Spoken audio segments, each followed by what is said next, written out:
राजा से बुद्धिमान। कैमरून की लोक कथा। 7 गांव के देश में एक आदमी और एक औरत रहते थे। वह भोले भाले किसान थे और सदा प्रसन्न रहते थे। उन्हें बस एक ही दुख था, उनकी कोई संतान नहीं थी। लेकिन फिर आखिरकार उस औरत ने एक बच्ची को जन्म दिया। उन्होंने उसका नाम मानतह रखा। शीघ्र ही पता चल गया कि मानतह एक असाधारण बच्ची थी। वह 1 वर्ष की भी ना हुई थी कि वह चलने लगी और बातें करने लगी।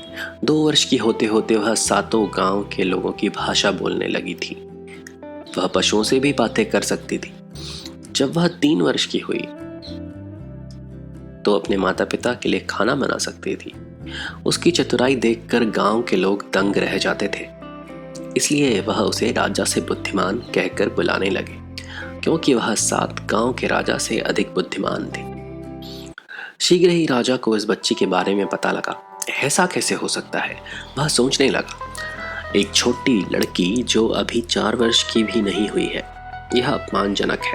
जाओ और उस बच्ची मानतह का पता लगाओ, उसने सिपाहियों से कहा। वही जिसे मूर्ख गांव वाले राजा से बुद्धिमान बुलाते हैं, उसे जंगल के बीच में ले जाकर छोड़ दो। वहां सांप और चीते उसका काम तमाम कर देंगे। एक सुबह जब उसके माता पिता खेत में काम करने गए थे, सिपाही राजा से बुद्धिमान को पकड़ने के लिए आए। जब राजा से बुद्धिमान ने सिपाहियों को रास्ते पर चलते हुए देखा तो उसने झटपट चूल्हे से राख निकालकर एक थैले में भर ली। उसने थैले में एक छोटा सा सुराख कर दिया और उसे अपनी कमर पर बांध लिया। सिपाहियों ने जब उस नन्ही बच्ची को देखा जिसने राजा को इतना नाराज कर दिया था, तो वहां हंसने लगे। उन्होंने उसे उठा लिया और जंगल के भीतर ले आए और वहां छोड़कर लौट आए। उनके जाते ही थैले से निकलकर जमीन पर गिरी हुई राख के साथ साथ वह चलने लगी। शीघ्र ही वह सुरक्षित अपने घर पहुंच गई। कुछ वर्ष बीत गए। समय बीतने के साथ राजा से बुद्धिमान और भी बुद्धिमान हो गई। फसल बोने के नए तरीके सोचकर उसने किसानों को बताए।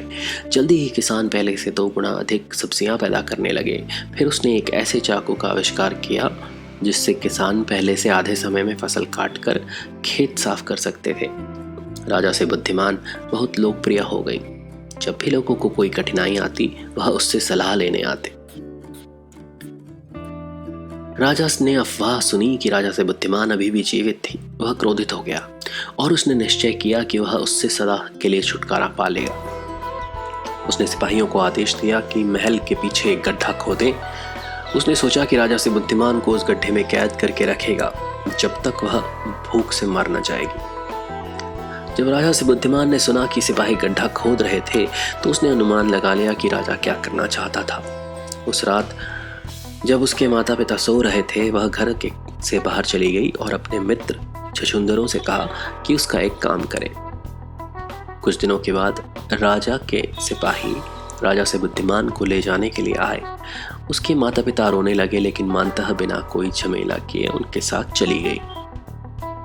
जब सिपाहियों ने उसे गड्ढे में फेंक दिया तो उसने वह गुफा ढूंढ ली जो छछूंदरों ने उसके लिए बनाई थी। उस गुफा के रास्ते वह अपने घर लौट आई। जब राजा को पता चला कि राजा से बुद्धिमान उसके चंगुल से निकलकर भाग गई थी, तो वह विचलित हो गया। वह छोटी लड़की बहुत शक्तिशाली होगी, उसने सोचा। अच्छा होगा कि उसे अपने निकट रखा जाए, जहां हर समय वह उस पर निगरानी रख पाए। उसने आदेश दिया कि मानतह उसके महल में आकर रहे। महल में राजा मानतह को हर समय कपड़े धोने और अनाज कूटने में व्यस्त रखता। हर शाम दिन का कार्य समाप्त करने के बाद राजा मानतह को उसका हुक्का लाने को कहता। आग के निकट बैठकर हुक्का पीते पीते राजा राज्य की समस्याओं के बारे में अपने आप से बातें करता। मानतह चुपचाप पीछे खड़ी रहती। जब राजा चुप हो जाता तो मानतह अपने सुझाव से देती। राजा उसकी अच्छी सलाह मान लेता। 7 गांव के निवासी प्रसन्न और संपन्न हो गए। एक दिन एक संदेशवाहक राजा के पास आया। एक दूर देश का शक्तिशाली सम्राट अपनी बेटी का विवाह उस वर के साथ करना चाहता है जिसे वह राजकुमारी के योग्य पाएगा, उसने बताया। राजा बहुत प्रसन्न हुआ। सम्राट की बेटी के साथ विवाह करने से उसका प्रभाव और धन दोनों ही बढ़ जाएंगे, उसने सोचा। उसने सम्राट की राजसभा में जाने का निर्णय लिया। अपने साथ वह अपने 10 विश्वस्त सैनिक ले गया। उनके लिए खाना बनाने के लिए वह मानतह को भी साथ ले गया। सारे दल ने सागर के ऊपर 3 दिन और 3 रातें यात्रा की। सम्राट ने राजा और उसके दल का स्वागत किया। उसने अपनी बेटी तित्या को बुलाया। यद्यपि कि वह अभी छोटी थी, वह संध्या के तारे के समान सुंदर थी। इतनी सुंदर लड़की के साथ विवाह करने की बात सोचकर राजा अति प्रसन्न हुआ। सम्राट, उसने कहा, मैं आपको वचन देता हूँ कि मैं इसका वैसे ही ख्याल रखूंगा जैसे किसी बहुमूल्य रत्न का रखा जाता है। शायद तुम ऐसा ही करोगे, सम्राट ने कहा, लेकिन अभी वह छोटी बच्ची ही है। कई वर्ष बीतने के बाद ही वह विवाह योग्य होगी। अगर तुम्हें लगता है कि तुम उसका ध्यान रख सकते हो तो इस बात का प्रमाण दो। जब से तित्या का जन्म हुआ है इसे भूख बहुत कम लगती है। अगर तुम मेरी बेटी के साथ विवाह करना चाहते हो तो प्रमाणित करो कि तुम इसे ठीक से भोजन करा पाओगे। राजा ने मानता को आदेश दिया कि तित्या के लिए स्वादिष्ट भोजन बनाए। उसने चावल और मुर्गी का मांस और सूप और केक और सब्जियां पकाई। उसने आम और केले और नारियल और मूंगफली इकट्ठी की। जब खाना तैयार हो गया, राजा ने तित्या को बुलाया। देखो, यह स्वादिष्ट खाना जो तुम्हारे लिए बनाया है, राजा ने कहा, आओ और यह सब खाओ। लेकिन तित्या ने अपने कंधे उचकाए और कहा, मुझे भूख नहीं लगी है।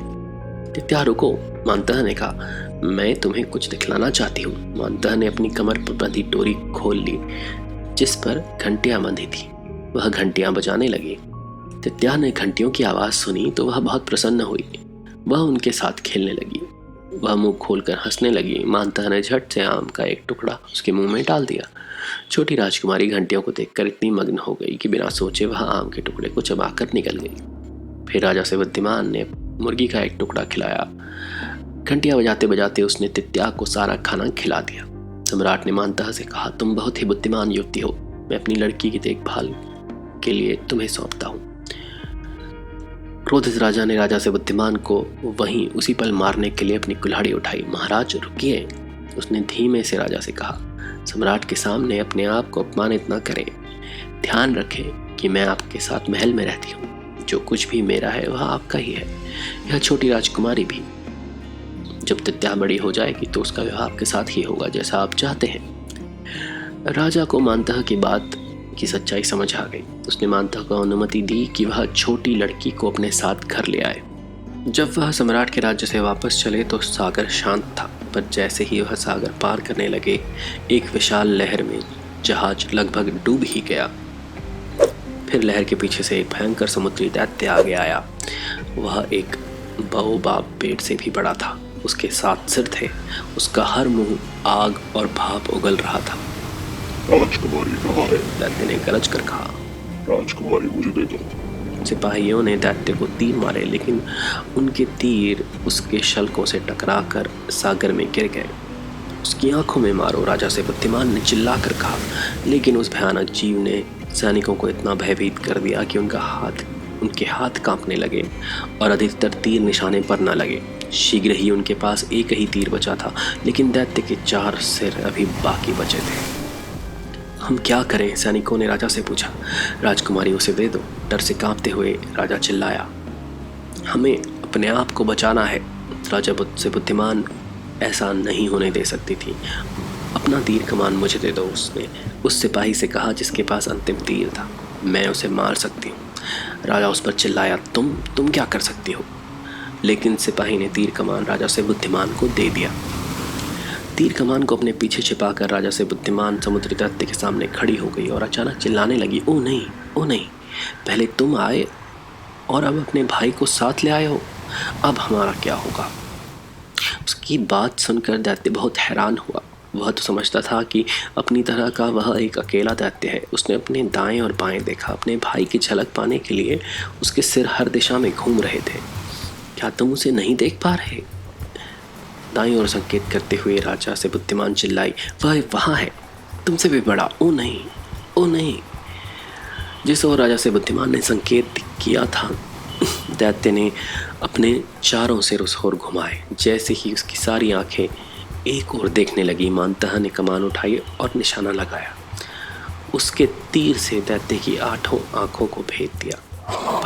उसके भयानक सिर आग उगल रहे थे, लेकिन वह डूबकर सागर के नीचे चला गया। सुंदर राजकुमारी के साथ राजा का दल वापस आ गया।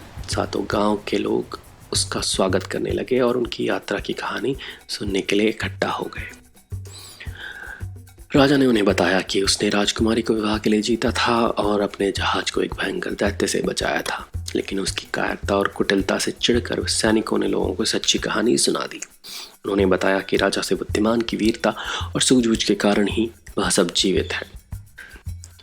जब लोगों को सच्चाई पता लगी तो उन्होंने राजा को उसके महल से बाहर निकाल दिया और उसे 7 गांव से दूर भगा दिया। उन्होंने मानतह को अपनी रानी बना लिया। रानी मानतह ने बुद्धिमानी से 7 गांव पर अच्छा राज्य किया। उसने तित्याह को पशुओं के साथ बात करना सिखाया। छोटी राजकुमारी ने उन जंगली जानवरों से मित्रता कर ली जो अक्सर महल के पास आते थे, और मानतह के राज्य में लोग संपन्न थे और सब ओर शांति थी।